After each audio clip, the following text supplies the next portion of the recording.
Hello everyone, John12 back here again with another video, and yes, it's time for another top 5 pick.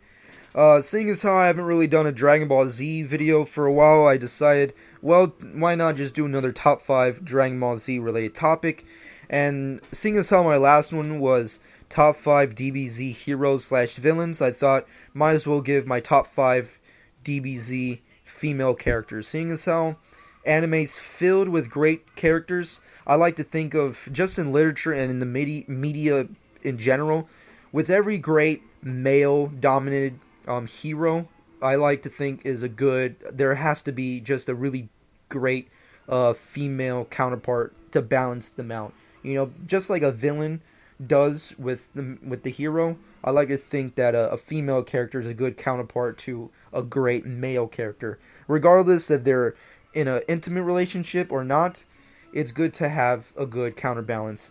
And Dragon Ball is filled with that.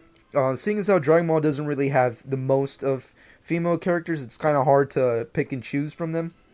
But overall, I did, and this is my top 5. Of course, this is subjective, it's my personal thoughts, so of course, if you have any different answers, leave it into the comment section. But let's get right down to it.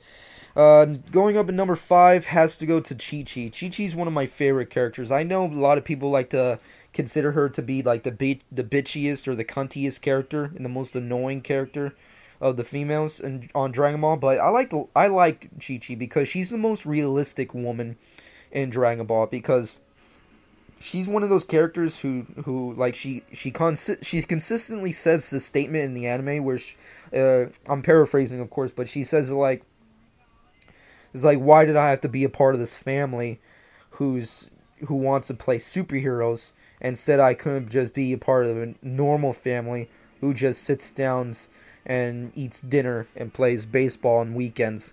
You know, it's just like, she's just that type of woman where she thinks of it.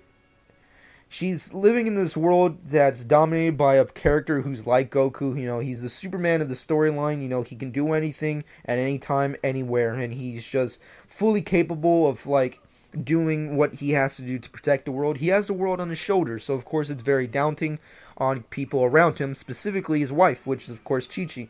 Chi-Chi has to deal with the fact that her husband is, you know, the superhero of the storyline, and of course, being the most realistic woman in the world, she obviously wants specific things. You know, she wants normalcy. She wants to have just a normal home with a normal husband, with a normal family, and she loves taking care of her kids and wants her kids to become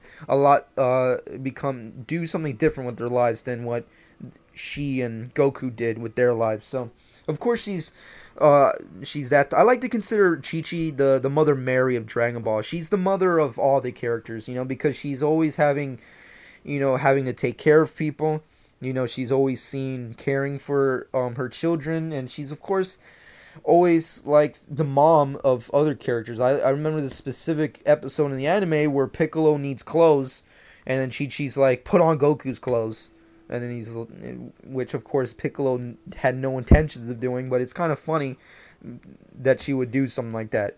You know, only a mom would do something like that, and she did that. And I just like to think of Chi-Chi in those terms. She's a realistic mom woman in this over-exaggerated anime world, and I just love it. You know, I just love Chi-Chi in general, even though she may get a bad rap.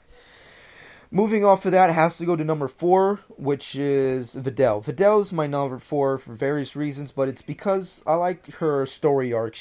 And also because she's one of the only female characters to actually master her ki.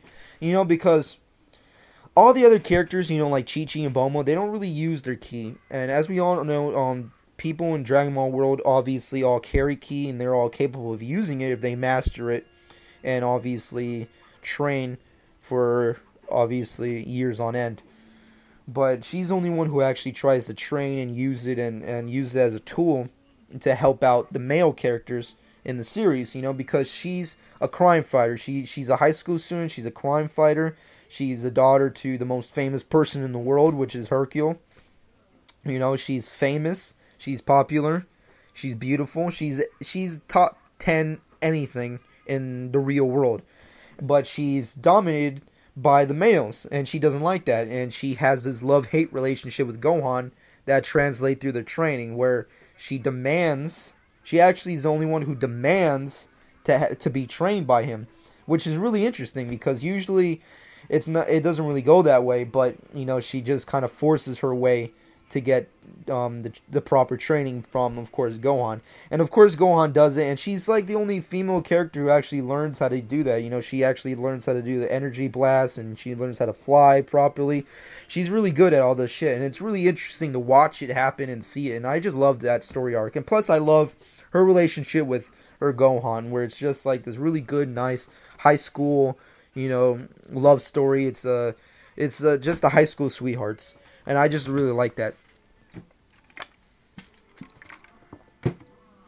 Moving off of that, going to number 3, I would have to give it to Launch from Dragon Ball. Dragon Ball is known for a lot of things, but I think the biggest thing that I don't think gets a lot of credit, which I think should, because I don't think any other anime creator is really good at it, which people could debate, but I like to think that Launch is generally the most obvious but downright great example of what female embodiment means. Sorry, I butchered that word, I know. But basically, Launch is just a great character because she just has the ability to do this specific thing that you wouldn't think is great, but it is in its own right. And I like to think of her as a two-faced character, and I don't say that to be offensive or to offend any women who I like to generalize them as. It's just that the character of Launch she's a two-faced character, but she is also a good example of women everywhere, because she visually is the cute, sweet homemaker, housewife / cutesy, sweet, lovable, wants to take care of everybody, wants to be very, caring, and wants to take care of the men type of woman. The best representation of what a man wants in a woman, to do everything for them and to be good looking while doing it. But then she splits from that to being the most hardcore, extreme, badass chick, looking rough chick who can fucking probably drink you under the table and smoke you out, and fucking ironically always has a machine gun on carry to fucking shoot you out. Badass chick, like, I like to think of that's what Launch is. Launch is the perfect example of what women visually stand for, but also really want to physically embody, because women are perfect examples of anything in this world.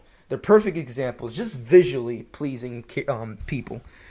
And Launch is the best representation of that in the anime world. A lot of people can debate this, of course. I'm sure anime fans will pull out of their ass a line of, like, great female characters in anime, but they don't compare to Launch. Launch is the best, stripped down to the bare medium representation of women everywhere.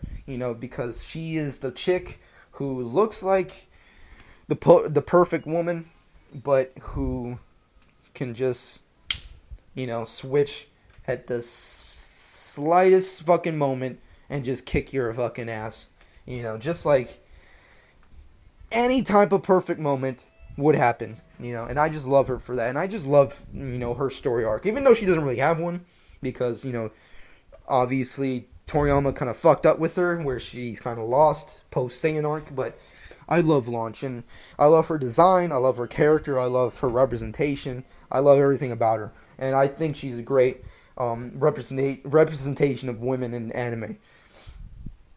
But moving off of Launch, I have to go to number 2, which would go to Android 18. Android 18 is, of course, the most dominant and strongest of the female characters on Dragon Ball. Like, she stands alone amongst the women who can just beat the living shit out of anybody.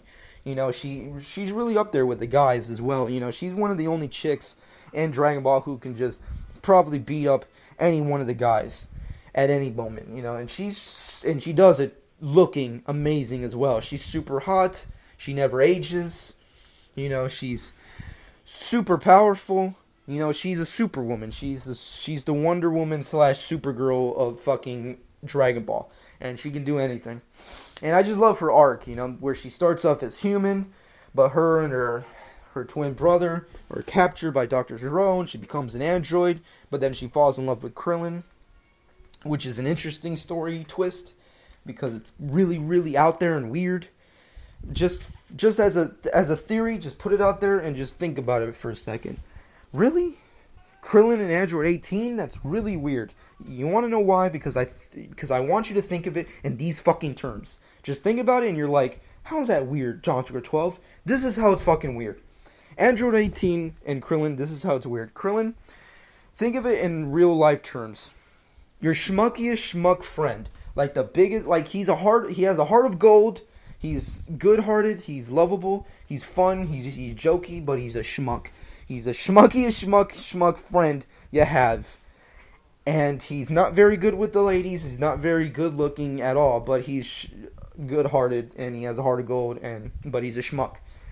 Think of him, your schmuckiest friend, think of him, and think of somehow, some way, ends up marrying, like, Ronda Rousey. That's how fucking weird it is. That's how fucking weird it is. Your schmuckiest friend marrying Ronda Rousey. That's how fucking weird it is. Like, really? That's how it happened? How did that happen? I don't really know. But it happened. That's just fucking weird. And I like to think of it as that, you know, like Android 18 is like the Ronda Rousey of like the Dragon Ball world. Because she's hot, she's badass, and she can kick anybody's ass, especially the guys. You know, like if women don't like anime because they don't like the representation of women, look at Android 18 just for 5 minutes. Her first scene, she kicks Vegeta's ass in a Super Saiyan transformation state. She kicks his ass. She breaks his arm and almost kills him. It does. If that doesn't stand as like female empowerment, I don't fucking know what is. You know, I don't fucking know, because it's a great representation and she's perfect. You know, but that's just my opinion. You know, but moving off of that, I have to give some honorable mentions that didn't get into the list. Once again, there's not really a whole lot of female characters in Dragon Ball, but I'm just going to name a few. Marin, not Krillin's daughter, but Krillin's first girlfriend prior to Android 18. I just love her because of her characters and what she says and does in the anime. It's just fucking awesome. Pan, Bra, and I guess I would put Goku's mother, just for the sake of it. But moving off of that, going to number one, I have to give it to Boma. Boma is just, she's the best, like, coolest woman in Dragon Ball, and just in anime history. And I like to consider it as, like, the archetype slash prototype slash, like, example for various other female characters in anime slash manga, you know, because if you look at Boma, she's really been used a lot, kind of like how Goku has. Goku and Boma, I like to think of post their introduction to manga and anime, they're like the inspirations or examples for various other female slash male leads in anime today. I like to consider, and Boma's just an awesome chick. She's like, she starts off as like this really cool punky chick, but she's rich and she's a part of this family who develops this crazy advanced technology, and then she ends up being with some of the main guys, but she still sticks it in with the guys with these crazy adventures, and she doesn't really have any physical abilities, but she's just really awesome and fun, but she's super smart. And I just love Boma. Boma's just awesome. She's just great. She's an awesome character. She's hot, she's smart, she's fucking badass. She knows how to talk shit. And she's only one of the characters other than Chi-Chi or like Android 18 who's like stayed on topic. You know, she's the only chick who's like actually been a part of the team and has stayed on the team and has not been forgotten. You know, of course that's kind of the case in the last section of Dragon Ball, but overall she's been a part of the team and has not left. But overall, that was my personal list. That's my top 5 and my reasons. But to cut it short, because I am running out of time, that's going to be it for my top 5 Dragon Ball Z female characters. But what are yours? Thanks for watching.